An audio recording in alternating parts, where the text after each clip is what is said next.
Hi friends, it's Jennifer here. Hope you're doing well. Well, you know, the old saying goes, all good things must come to an end. I don't necessarily believe that. I think that true love can last forever. And, you know, life is eternal when we live our lives for God and for Jesus, and so all of that. But sometimes good things come to an end. And what I'm trying to say is that I have been a faithful Trader Joe's shopper since like 2000. I've been shopping here a long time. I just left, just got a refund because my precious Grace, we love their food. You know, I came here to get some burrito bowls earlier that we've been into lately, and some hearts of palms. We love hearts of palms. We're kind of addicted to it, but they were out, so I got some artichoke hearts.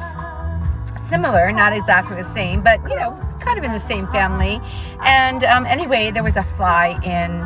She ate it out of the jar, out of the can, and there was a dead fly, and I didn't want to believe it. She's like, "Mom, there's a fly." I'm like, "What?" Because I love Trader Joe's and I've been coming here. I could be their spokeswoman. I've done videos here, and you know, I mean, they tend to, for me anyway, seem like it's more on the healthy side, the food. But I just can't anymore. I brought the food back. My daughters don't ever want me to come here ever again. I'm not trying to deter you if you love Trader Joe's, you know, and say, like the lady said, it's probably once in a million. I'm sure it doesn't happen all the time. I've never had any problems like that before, and I've been shopping here for 25 years. But, you know, I had to actually look myself. She's like, "Mom, look." So I looked through there. There was a dead fly. And seeing that dead fly in a can of artichoke hearts, which I love, you know, from Trader Joe's, which I love, I can't, at least not now.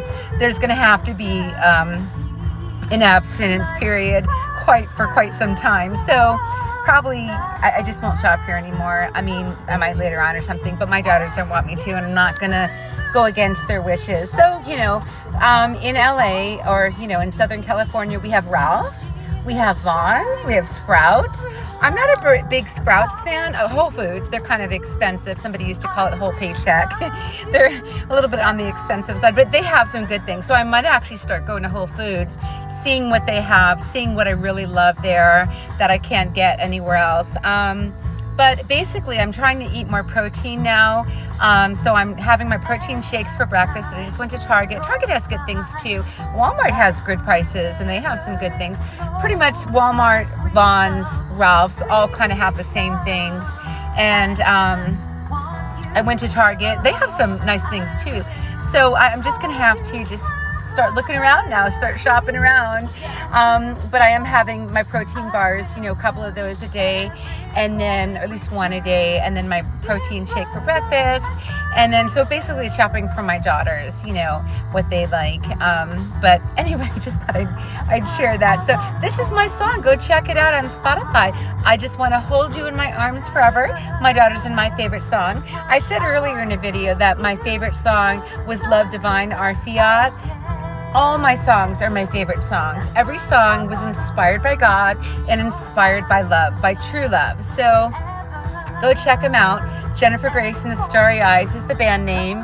The album's called Will You Take a Chance and Faith With Me? There's an EP and there's a full-length album, and I really need to get back into the studio and create more music. Well, I need to write the music first.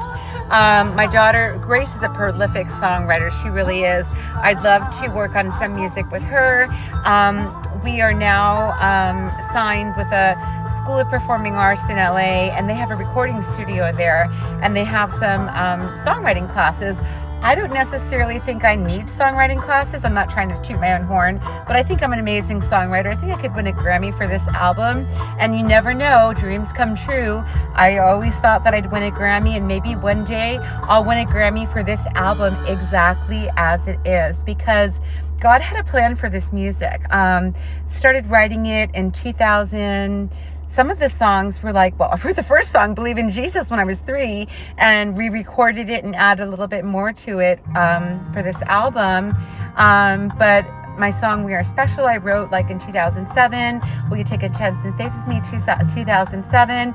And then in 2008, 2009, I wrote one song, Love Divine, when the day that I found out that I was pregnant with Audrey. That was very special. I recorded it and wrote it on the same day that I found out that I was pregnant with Audrey.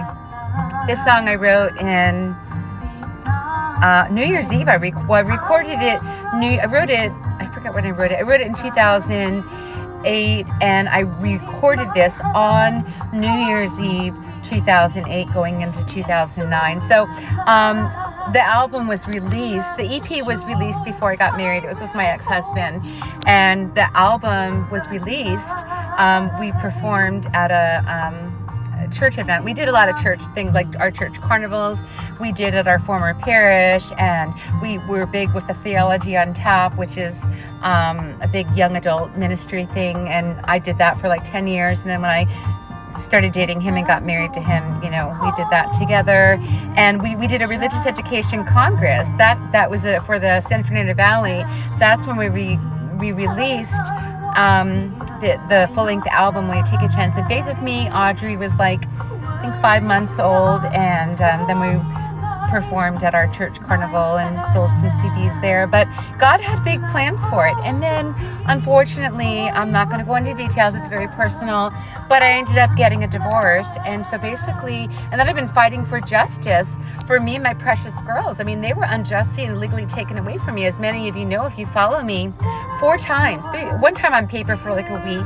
They weren't actually physically taken, but like on paper it said they were taken away. But like 3 times, out of my full custody and care, would I've never abused them, I've never neglected them, never abandoned them, I've never spanked them, with God as my witness. I don't yell and scream at them, with God as my witness. I don't do drugs, I don't drink alcohol. They should have never been taken away from me, but my bipolar disorder was used against me. And, the statute, I had a major lawsuit, believe it or not. I was in a multi-million-dollar lawsuit with the DCFS when they were taken away for the 3rd time. Matter of fact, I got hospitalized against my own will because we didn't feel safe, and I was trying to protect them. And I called the police and asked to be taken to a safe place with my daughters. And they were told that I was off my medication or something like that, and that I needed to go to the hospital. And I got hospitalized for like 2 days. The doctor said, you need to get out of here, you're going to lose your kids. And I did.